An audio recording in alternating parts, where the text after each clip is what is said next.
یقینی طور پر اولاد پر ماں باپ کے مرنے کے بعد ان کا حق باقی رہتا ہے، اور ان کے حقوق میں سے ہے کہ تم ماں باپ کو نیکی کے ساتھ یاد کرو،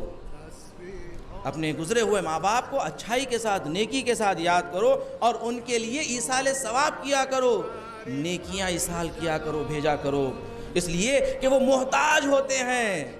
وہ مرنے کے بعد ماں باپ بڑے محتاج ہو جاتے ہیں جو اپنی اولاد کے منتظر ہوتے ہیں۔ عزیزان گرامی، پیغمبر فرماتے ہیں کہ ہر شب جمعہ اور روز جمعہ تمہارے ارواح تمہارے گھروں کو آتی ہیں، ان کے لیے نیکیاں ایصال کرو،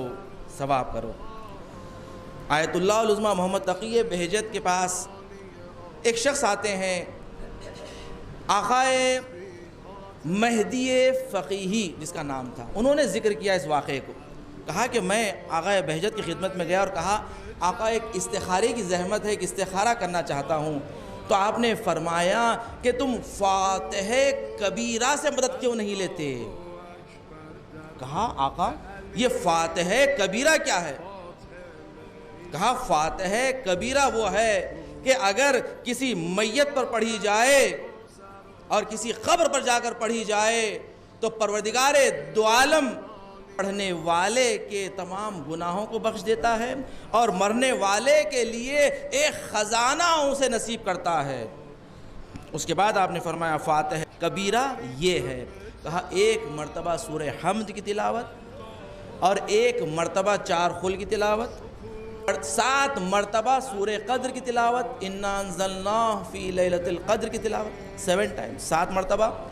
اور 3 مرتبہ آیت الکرسی، یہ پڑھ کر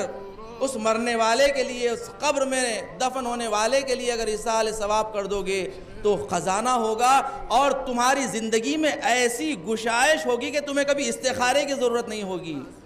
آقا بہجت جو عارف زمان تھے انہوں نے یہ عمل بتایا، وہ کہتے ہیں میں فوری اپنے ماں باپ کی خبر پر گیا، جانے کے بعد میں نے فاتح کبیرہ ان کی خبر پر پڑھ کر واپس آ گیا۔ چند ہی دن کے بعد میری پھوپھی نے مجھ سے سوال کیا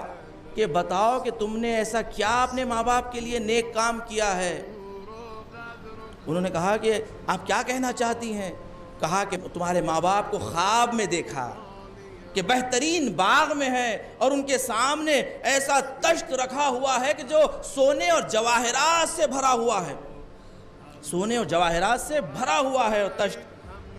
اور ان سے کہا جا رہا ہے کہ تمہارے بیٹے نے تمہارے لیے ہدیہ بھیجا ہے، یہ تحفہ بھیجا ہے۔ اس نے کہا کہ میں نے فقط فاتح کبیرہ کا ہدیہ انہیں بھیجا ہے۔ صلوات پڑھے محمد و آل محمد کی بارگاہ۔